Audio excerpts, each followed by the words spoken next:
तो इस तरीके से राष्ट्रीय तस्वीर बदलने वाली है क्या संजय कुमार? ये 3 राज्य जो हैं, ये इंडिया ब्लॉक कितना सीमेंटेड है, एनडीए कितना सीमेंटेड, और ये सीधे सीधे मैं कह रही हूँ कि ये सीधे सीधे नरेंद्र मोदी, प्रधानमंत्री नरेंद्र मोदी की भी परीक्षा, उनकी साख की और इकबाल की परीक्षा है क्या?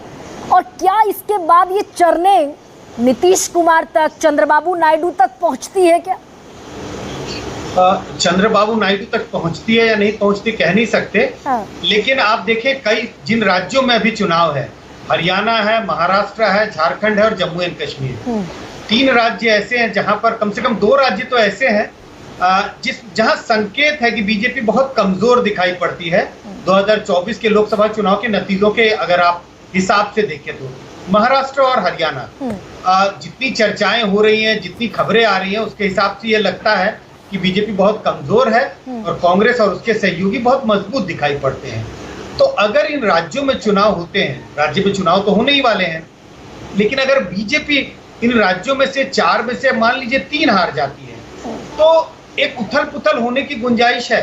पहला, राष्ट्रीय राजनीति में परिवर्तन होगा, क्योंकि 2 ऐसे राज्य जो अभी बीजेपी के साथ हैं वो तो बीजेपी के साथ से हटके विपक्षी खेमे में चले जाएंगे। और जब ऐसा माहौल दिखने लगेगा, ऐसा आभास होगा कि रुख बदल रहा है, जनता का रुख बदल रहा है, जनता का जो रुझान है वो बदल रहा है, तो इसकी संभावना बनी रहेगी जिसका आपने जिक्र किया। बिहार के चुनाव अगले साल अक्टूबर में है, लेकिन इन चुनावों के नतीजों के बाद बिहार के चुनाव में कम से कम 8 से 10 महीनों का गैप है। उस बीच में काफी कुछ बदलाव की गुंजाइश बनी रहेगी। मैं ये नहीं कह सकता कि बदलाव होंगे, लेकिन जब आपके सहयोगी को ये लगने लगेगा कि जिस पार्टी के साथ आप खड़े हैं उसका जनाधार खिसक रहा है, उसकी साख खिसक रही है, तो कुछ ना कुछ तो बदलाव की गुंजाइश बनी रहेगी। अच्छा, इसकी सबसे ज्यादा संभावना संजय जी महाराष्ट्र में दिखती है क्या? देखिए, हरियाणा में भी दिखती है और महाराष्ट्र में भी। आपने आंकड़ों का जिक्र किया, मैं दोहराना नहीं चाहता। हरियाणा में बीजेपी 10 सीटें जीती थी और 5 सीटों पे सिमट गई। और जिस तरह का माहौल है, जिन मुद्दों का आपने जिक्र किया, वो मुद्दे आज भी वहां बरकरार हैं। चाहे किसान आंदोलन का मुद्दा हो, चाहे अग्निवीर का मुद्दा हो, और चाहे रेसलर्स का मुद्दा हो। हम ये कह सकते हैं कि बट ये मुद्दा कहाँ है, रेसलर्स का मुद्दा, लेकिन कहीं ना कहीं उससे जो आघात हुई है जनता, वो अभी भी नाराज दिखाई पड़ती है बीजेपी से। जिस तरह का प्रदर्शन बीजेपी और उसके सहयोगियों का महाराष्ट्र में हुआ है, संकेत बड़े साफ हैं कि बीजेपी के लिए कोई बहुत अच्छी खबर नहीं है। अच्छा, लेकिन संजय जी बहुत बार ये एक नैरेटिव रखा जाता है सामने कि विधानसभा और लोकसभा के चुनाव बिल्कुल मुख्तलिफ मुद्दों पर लड़े जाते हैं।